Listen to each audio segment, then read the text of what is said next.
Yan po, kasama po natin ang dalawang tsukulot na si Ate Cha at si Ate Flor kasi napanood nila yung video ni Madam Lori at ni Bintot na naghaharutan. Nainggit sila? Sumama sila ngayon kasi gusto nila magpaharot din. Kaya tara, samahan niyo po kami. Gusto mo lang pakrala sila para di na magharot kay madam eh. So gusto rin na makita si Tatay Rone. Excited nga. Excited sila kasi Excited ako makita si kahit Tatay nasa Ron. ibang barangay si Tatay Rone, hindi pa nila nakilala. Kaya iwan ko lang kung magpaiwan sila mamaya. Titingnan natin. Tignan natin kung maiwan kami. Ang ganda ng buhok ni Ate Flor. Oh. Ang gabo. Di ba na nakaraan nagpaganyan ka rin? Mga ilang ano ba yan? Ilang linggo, ilang buwan bago tanggalin? Tatlo kuya. Tanggalin mo. 3 buwan? Paano yan? Naliligo ka rin pag ganyan ang buhok? Parang ano din yan kuya. Parang buhok din ano.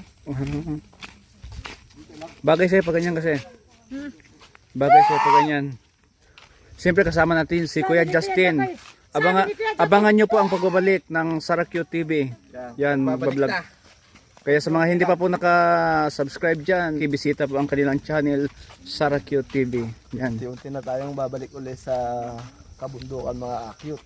Yan. Kasi mga ilang buwan lang nawala kasi may mga busy rin, may mga ginagawa din sila.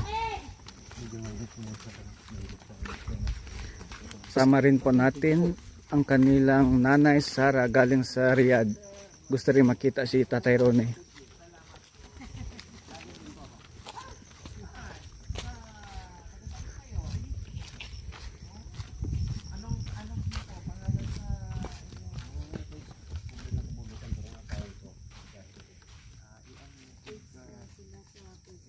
Wala ko mga upload yung GC sa mahirap signal dito mag-upload sa. Akala ko kami lang nahirapan at pobre ng kabundukan. Yes po. Pobre ng kabundukan. Ayan po. Pobre. Sige tayo, ano ko. I-follow ko yan. Pero ang ano talaga, Edgar Sordilla. Siyempre ito yung feeds, yung diyan ka nag-upload eh. Dito ako nag-upload. Sige po, i-ano ko yan. Follow. Ha? Sige po, magpalaman tayo. Sige po, Lori, Aquino Talita. Uy, nandito yung aso ko. Yung kaibigan kong aso nandito. Nandun si Jacoy. Punta ka doon. Tingnan mo, kilala niya ako. Yan, punta siya doon. Nandun si Jacoy na iwan. Kasi nung nakarang araw, nung naghintay ako kay nila madam, umulan buong araw kaya yung mga kaibigan ko ay hindi bumaba. Yun, layo na nila.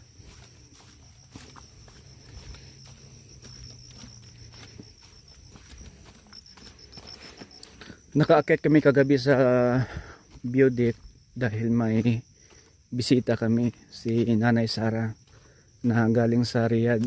Nanay nila Kuya Justin at ni Ate Joanne gustong pumasyal at buti na lang kahapon buong araw hindi umulan kaya ang sasakyan namin nakaakyat.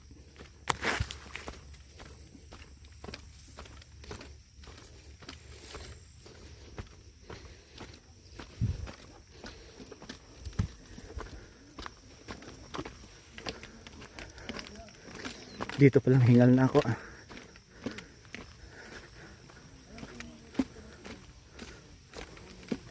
Yan, kasama natin si Ate Flor at saka ni Ate Cha.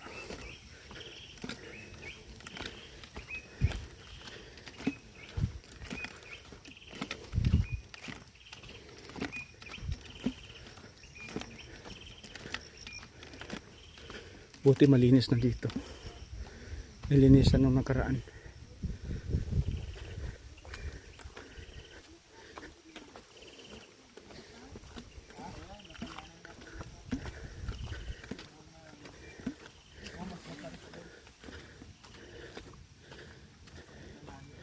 Mahirap maglakad dito pag mainit.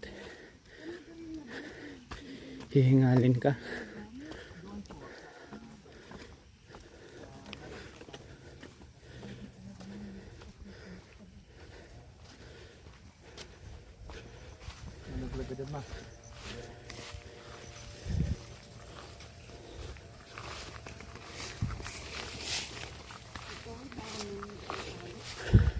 Isang palo ko. Sinukulit ang manok. Madam, anong masasabi mo sa mga nagko-comment tungkol kay Bintot?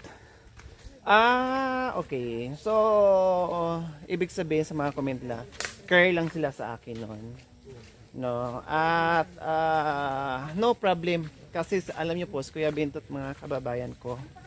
No, ngayon na siya roon, na katulad ko na paano ay napaamo ko, mga kababayan. Yes, nakita natin na medyo lumagpas ng konti doon sa boundaries, pero ganun pa man, okay lang kasi ini-enjoy ko lang muna si Kuya Bintot, mga kababayan, para mapaamo ko siya, no.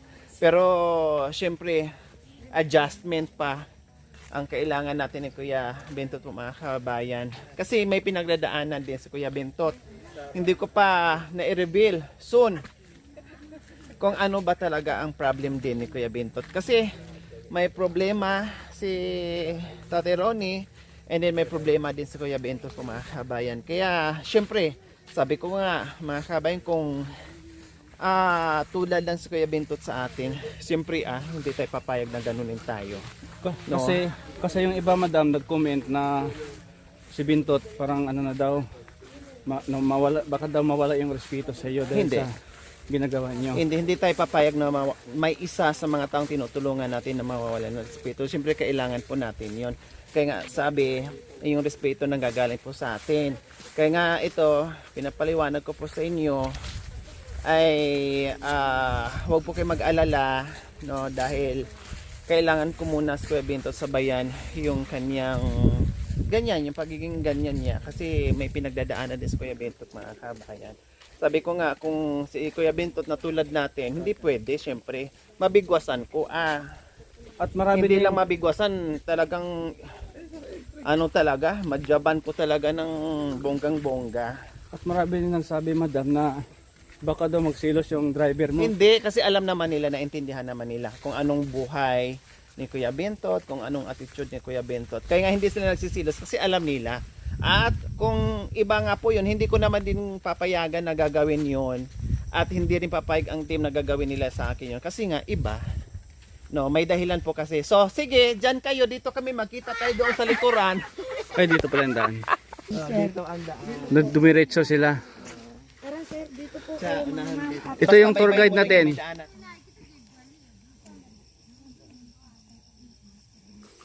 Talagang walang araw, mga kabayan, no? Pero pag hindi na mapigilan, talagang uulan.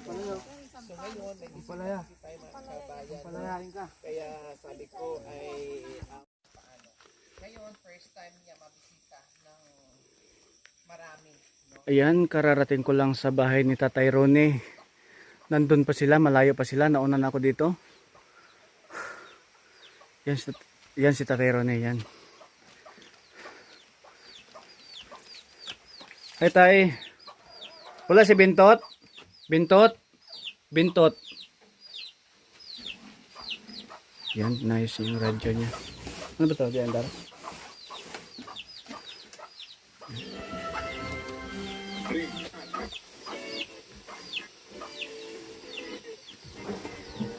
Ang ganda talaga dito sa bahay ni Tatay Ronnie. Kape ka na?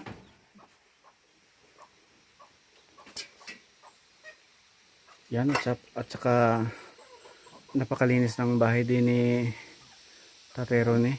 Buka.